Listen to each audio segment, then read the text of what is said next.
আসসালামু আলাইকুম ভিউয়ার্স, আশা করি আপনারা ভালো আছেন। আমিও অনেক ভালো আছি। তো আমাদের এখানে সকাল থেকে আজকে প্রচণ্ড বৃষ্টি হচ্ছে, তো ভাবলাম আমি আপনাদের একটা শর্টকাটে রেসিপি দেখাই।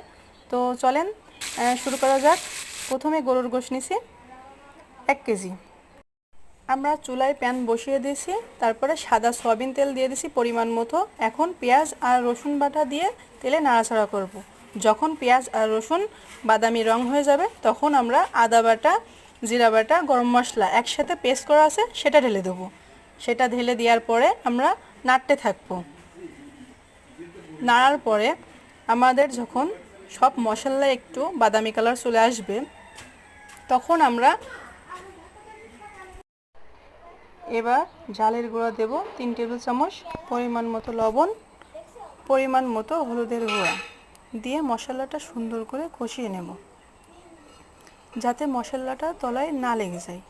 সুন্দর করে আমি মশলাটা কষাতেই থাকব, তা না হলে মশলার কাঁচা ভাব আসবে। তারপর আমি একটু পানি দিয়ে দেব যাতে মশলাটা তলায় না লেগে যায়। এরপর আমি সুন্দর করে মশলাটা কষিয়ে নেব। তারপর আমি মাংস দিয়ে দেব। গরুর গোশতটা আমি অনেক সুন্দর করে কষাতে থাকবো।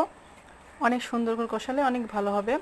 আপনারা এই রেসিপিটা বাসায় একবার করে দেখবেন। খুব সহজ রেসিপি, সাধারণভাবে রান্না, এতে বেশি কোনো গুরুতর মশলা দিয়ে না, একদম বাড়ির ঘরোয়া পদ্ধতিতে।